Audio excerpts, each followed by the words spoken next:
Salut, tu t'apprêtes à travailler avec un freelance, mais tu as besoin de savoir un petit peu comment ça se passe, à quoi faire attention, ou bien malheureusement, tu as déjà travaillé avec un freelance, ça s'est pas super bien passé et tu voudrais pas reproduire l'expérience. Eh ben, tu es au bon endroit. On va voir ensemble les 10 astuces principales qui vont te permettre de mieux travailler avec des freelances. Alors déjà, la première étape, c'est de ton côté, vraiment définir tes attentes et tes objectifs le plus clairement possible dès le départ. Alors pour ça, les questions que tu peux te poser, ça va être: quelles sont les fonctionnalités ou les résultats que je veux? Quels sont les supports matériels, donc physiques ou digitaux, qui devront être produits, que je devrais avoir à la fin de la mission? À quel moment est-ce que chaque fonctionnalité, chaque support doit m'être livré? Tu peux définir, moi c'est même d'ailleurs ce que je te conseille, de définir des livrables intermédiaires. Ça te permettra de suivre le bon déroulé du projet. Et de manière plus générale, en fait, eh ben, comment est-ce que toi, tu vas suivre le bon déroulé de ton projet? Est-ce que ça va être avec des points d'étape réguliers? Est-ce que ça va être sur la livraison de certains livrables, de certaines fonctionnalités à des moments précis? C'est important que tu te poses ces questions, que tu les mettes par écrit. Ça te permettra d'y voir beaucoup plus clair. Et si toi tu vois plus clair, les freelances avec lesquels tu vas travailler, ils verra plus clair aussi. Le second point, c'est vraiment de réfléchir à comment est-ce que tu souhaites travailler avec lui. Est-ce qu'il va travailler seul? Est-ce qu'il va travailler en équipe? Est-ce que les personnes avec lesquelles il va travailler seront disponibles pour répondre à ces questions? Est-ce qu'elles ont été prévenues qu'un freelance allait venir pour les accompagner, les aider et travailler sur tel sujet? Qui sera le garant de son accompagnement, son contact privilégié? Est-ce que c'est toi? Est-ce que c'est quelqu'un d'autre de tes équipes? Et qui fera des étapes, des points d'étape avec lui et à quelle fréquence? Moi, ce que je te conseille, c'est de faire des points d'étape régulièrement, une fois par semaine. C'est bien sur des missions courtes. Ça peut même être une fois par jour sur des sprints, donc sur des missions vraiment avec des échéances très courtes. Ça peut être une fois toutes les 2 semaines. C'est à toi de définir ce rythme-là et bien après d'en parler avec le freelance pour que lui se cale sur l'organisation à laquelle toi tu as déjà réfléchi. Ensuite, bien évidemment, choisis le bon profil. Pose-toi la question quand tu dois faire ta sélection de prestataires, de freelance, est-ce qu'il a compris mes attentes? Déjà, c'est hyper important. Est-ce qu'il a les compétences pour les concrétiser ou est-ce qu'il m'a montré qu'il était en mesure de pouvoir les concrétiser? Est-ce qu'il est suffisamment disponible pour le faire dans le délai imparti? N'hésite pas à toi-même lui poser ces questions, ça te permettra de voir comment est-ce qu'il réagit. En général, plus il y a de transparence dès le début, plus il y a une meilleure communication, plus la mission se passe bien. Avant même de commencer à réfléchir, à établir le contrat de prestation, discute des modalités de paiement.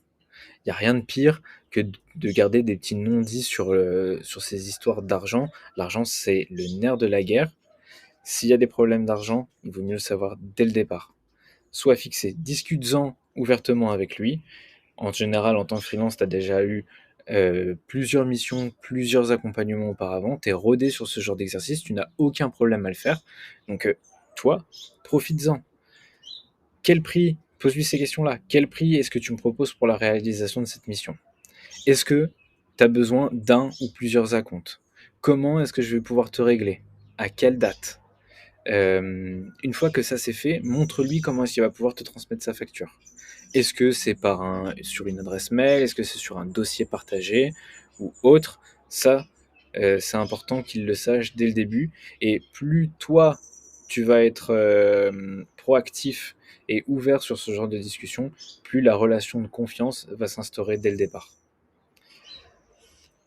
Tu as sélectionné ton profil, maintenant on arrive sur le cinquième point, c'est utilise s'il te plaît un contrat clair qui limite les risques de requalification.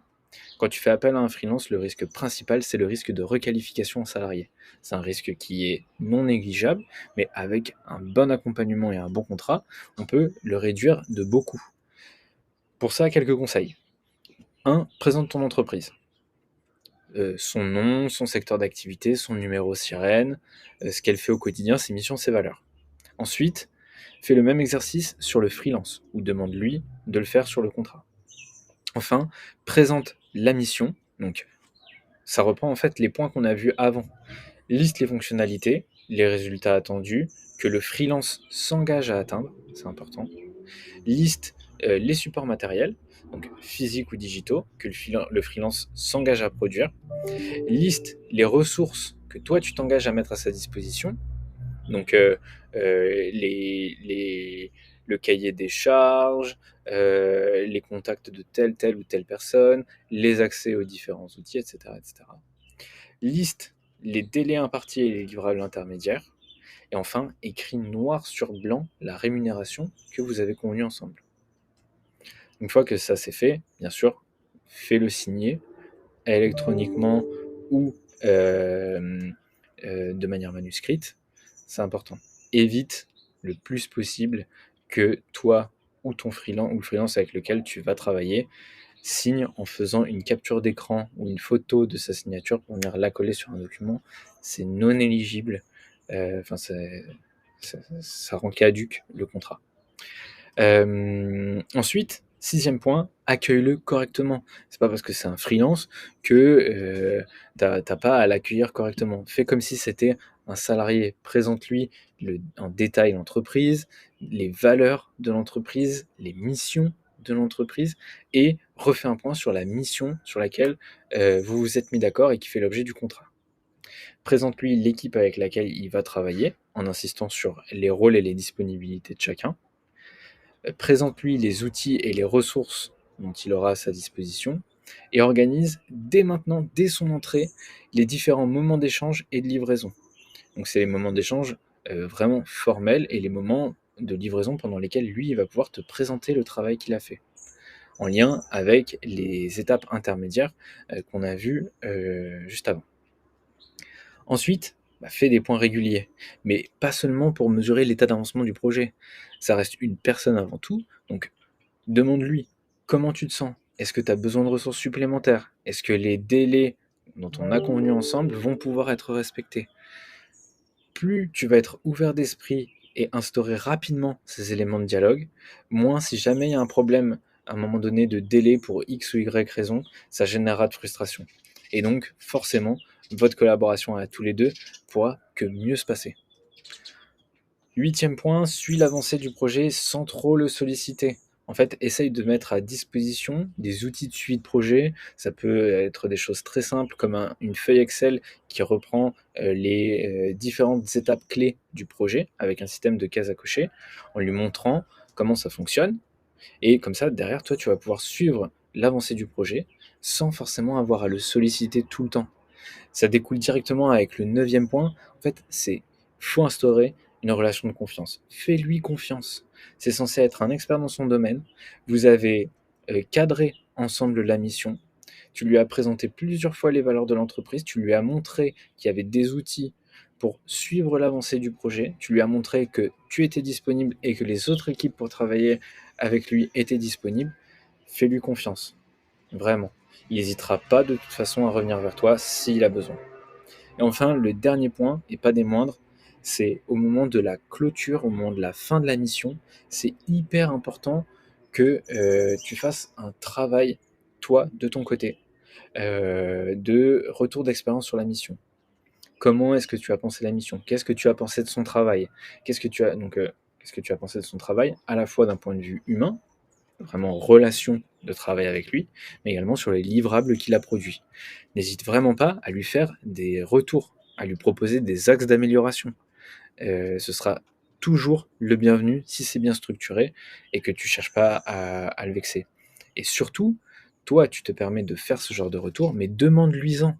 C'est hyper important, ça va te permettre, toi, déjà, d'avoir peut-être de voir peut-être d'autres manières de fonctionner. Et surtout, à la fin, demande-lui ce qu'il a pensé de la mission, mais surtout de l'entreprise, et s'il a des idées pour améliorer les choses. Ça peut être des idées en termes de process, en termes de produits, en termes de fonctionnement, de relations avec les équipes. En général, les freelances ont soit déjà travaillé avec beaucoup de clients ou sur beaucoup de missions, soit c'est le cas actuellement, et ils peuvent être une mine d'or d'informations. Donc sers-toi-en, c'est hyper important. C'est en ça aussi que travailler avec des freelances, c'est hyper intéressant. Enfin bref, tu l'as compris, Là, sur les 10 points qu'on vient de voir ensemble, il doit y avoir 2 mots d'ordre, c'est organisation et confiance. Vraiment, j'insiste, si tu mets, à profit toutes ces astuces-là, en gardant en tête que la relation que tu es en train de bâtir avec le freelance, ça doit être une relation de confiance organisée. Dans ce cas, tu as tout gagné et la mission ne peut que bien se passer. Voilà, c'est fini pour cette vidéo. J'espère que tu as appris des choses, que ça t'a plu, que tu vois plus clair sur comment travailler correctement avec des freelances. Moi, c'est Victor, je suis le cofondateur de Believe. Si jamais tu souhaites te faire accompagner dans la recherche, dans la contractualisation, la gestion de tes partenaires freelance, je serai ravi d'échanger avec toi, donc n'hésite pas. Je te dis à très vite et je te souhaite une très bonne journée. Bye.